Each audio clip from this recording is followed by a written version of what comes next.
The coup plotters had the intention of installing a man who they saw as a man of an enviable character in the person of the then premier of Western region, Awolowo, Obafemi Awolowo. This is the Stereosis. 59 years after the first coup d'etat in Nigeria was executed, a lot of individuals have always used it as a tool to malign and then put Igbo into a crossfire. Men like Reno Omokri, who claimed to be a pastor, during the Arms Remembrance Day of this year, had rapaciously maligned the Igbos and had claimed that the Igbo people during the coup had mindlessly destroyed and killed a group of elites from the Hausa and Yoruba extraction, excluding the Igbo people. This one-sided story have always left a gully taste in the mouth of a lot of discerning Nigerians, and most especially the Igbo people. The 1966 coup cannot be said to be an Igbo coup, be it as it may. If you are a great student of history or the political history of Nigeria, you will have to understand that the bulk of the soldiers who actually executed that coup d'etat were Igbo people. You cannot exclude the part that was played by other ethnic nationalities, especially the Yorubas, and those from the Middle Belt who formed a bulk of the coup plotters. Men like Major Adewale Adegboyega, who wrote in his book, Why We Struck, explained the reason or the background to the first coup that was carried out in the country called Nigeria. Even at his young age, you still have Lieutenant Fola Oyewale, who also wrote in his own book, The Reluctant Rebel, his account of the first coup in Nigeria. You also had Lieutenant Olafemia, who was also part of the coup in Nigeria. And these men formed a bulk of the Yoruba people or Yoruba soldiers who participated in this coup. Within the ambit of that coup, you still had a lot of Hausa people, you had a lot of Barbary people, you had a lot of Tiv, and even the Ishan. Because if we understand the way a coup works, it requires a lot of personnel, it requires a lot of resources, and it requires a lot of planning. If you must know, the coup plotters had begun the plan for this coup as early as August 1965, and its implementation came around January the 15th, 1966. Reno Omokri, in his quest to actually demarcate the person of Peter Obi or any Igbo candidacy of the future, has even promised to yearly remind the North and the Yorubas the scars that were left or the wounds that should be laid to rest. Now, what is Reno Omokri trying to achieve? Reno Omokri, in his own quest, is a man who wants to be politically relevant, be it as it may. And I bet you that in any serious climb, a man like Reno Omokri should have been picked up for trying to stir up ethnic tension in the country, in the fragile unity which the country currently inhabits. Reno Omokri, in his assertion, had implied that the coup was a deliberate genocide by the Igbos against the Hausas and the Yoruba ethnic group. If, like I've said, if you are a sound student of political history, you will know that within the course of that coup, it was a group of well-educated military cadre, or those in that level in the military, that had executed the plan to purge the country of the corruption, which was very endemic. If you take your time, or if you take some time to look at the speech that was delivered by Agu Ironsi when he took over power from the coup plotters, you must also know that Agu Ironsi was not a part of those who had actually orchestrated and executed the coup.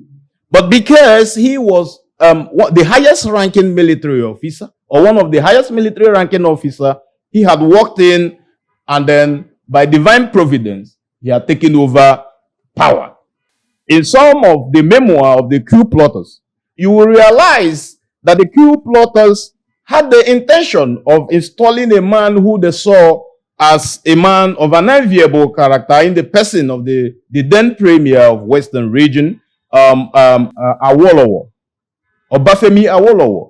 They had the intention to purge the system out of the corrupt elite who were running down the government and who were collecting 10% for contracts awarded, and then installing a man whom they see as a more disciplined and a visionary leader in the person of Obafemi Awolowo. Now, a lot of people had a role to play, especially the BBC, when the coup was actually very successful marginally. The BBC, in their broadcast, had assumed or had made a declaration that led to a lot of uprising in the north, when they made the declaration that the coup seems to be a quest by the Igbo national ethnicity to take over power from the Hausas. And this led to a lot of tension in the north, and then which also led to another counter coup that came later on. The BBC and the British in particular have always been notorious for their divide and rule syndrome, which they had implemented earlier, even during the period of their conquest of virtually all the region.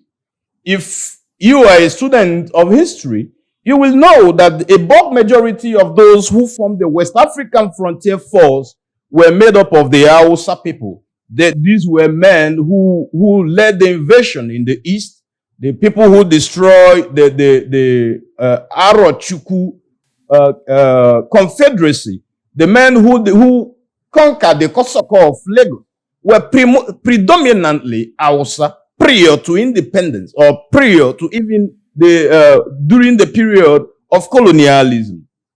The Europeans, in their divide and rule syndrome, were afraid that due to the fact that the bulk of the West African frontier force soldiers were from the core Hausa Muslim communities, they were afraid that if there is a consensus among them, that their mission in Africa and in Nigeria particularly would have been disrupted. What did the British do? What the British did was that they found a way to integrate those from what we now refer to as the Middle Belt into the West African Frontier Force in a quest to neutralize the power and influence of the Hausa Fulanese, and also thus neutralize the Islamic nature of the West African Frontier Force. The same also happened in this quest. They inculcated the Igbo and other ethnic nationalities into that force in order to diversify the military, just for their own pecuniary interest and for their divide and rule and for the success of the forthcoming colonialism, which we know had caused a lot of harm and issues that still persist today in Nigeria. The British and the BBC, which is an instrumentality of the British colonizers, have continually and perpetually continued to propagate and even currently uplift some kind of divisive narratives in Nigeria, as they've done during the period of colonialism. If the truth must be told about the 1966 coup, the 1966 coup, immediately it was implemented, was widely celebrated across the nation. They say that these were a group of revolutionaries who have come to save Nigeria from the grasp of the wolves who were masquerading themselves to be nationalists. Some people might argue, why was Nnamdi Azikiwe not killed? Why was the emir of the Premier region, as at then, Michael Okpara, why was he not killed? The situations were quite different. Nnamdi Azikiwe was in Europe, and within the period between 1955 and 1966 January coup, he was in Europe and then subsequently had traveled to the Caribbean for a boat or ship cruise. And this was the reason for him not being caught in the counterfire of the military forces. If Reno Omokri, in his quest to misrepresent history, and then further, I perceive that Reno Omokri has some grudges against the person of Peter Obi, because all these things are targeted towards Peter Obi. If Reno Omokri needs to be very sincere and open in his narrative, he should endeavor to say the truth as they are without watering them down. Why did Reno Omokri remove the role played by a group of Yoruba soldiers in the coup? Why does he not also state that there were a lot of other soldiers from the Hausa, the Bari, the Ishang, and the Tiv tribe in the 1966 coup, if not to achieve his own personal agenda, which is to demarket the Igbo people?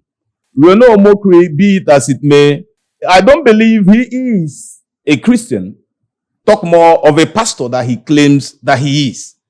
Reno Omokri is just a vicious politician who is after his own belly. He's just after what he can get from the government. You see from Reno Omokri during the campaign or electioneering period, propagating that Bola Ahmed Tinubu was a drug baron and should not be left to run the helm of affairs of Nigeria, to him praising him to get some form of appointment. Reno Omokri, what I don't know, but I talk to you directly now. Whatsoever grievance you have against the Igbo tribe, you have to shelve it. You have to put it behind. We are looking forward for a more unified and a prosperous nation. Not you or your sponsors, or not you or through your sponsors, you coming up to create a further divide among the Igbo people. Igbo people have also been slaughtered on the altar of national unity. Have you forgotten about the killing of the Igbo in the north? That also led to Ojukwu secession. All right? Because if you were a leader during that period, would you sit and see your people being slaughtered? Would you sit and see your people being killed on the altar of national unity? The Biafran War, which I see as an offshoot of the 1966 coup, the Igbos have paid enough. Even if they have sinned or they've committed whatsoever crime they have paid enough through the Biafran War. The Igbos have been maligned, they've been sidelined in the national scheme of things because of the 1966 coup and the narrative of the BBC that the coup was a ploy by the Igbo people to take over power. History has proven it, and then those who are researchers and those who are students of political history understand that the coup plotters had good intentions. According to some of the coup plotters, because within the group there might be a lot of divided opinions. Even Ben Boulier had actually stated that one of the reasons that the coup was organized was to avert an impending jihad that was being planned. Now, the coup was not targeted at anybody specifically, but by happenstance, a lot of people came out of it scot-free. You know, one of our own, Justice Okotiebo, was caught in the crossfire of the coup too. And then he was killed. You don't make mention of it. And those who plotted the coup, a great percentage or a great bulk of them are people from the current day Anioma Igbo. Even though some of them, in their own wisdom and on their own understanding, also claim that just like the Ikwerre people, they claim that they are not Igbos. They prefer to go by the name Delta Igbo. But I tell you, Igbo is Igbo. So if Reno Omokri must be politically correct or historically correct, you must point to history exactly the way they are. You do not misrepresent them to achieve probably your pecuniary interest, or your motive is to destabilize and then make sure that the Igbo people do not get their due share in the scheme of things of the country.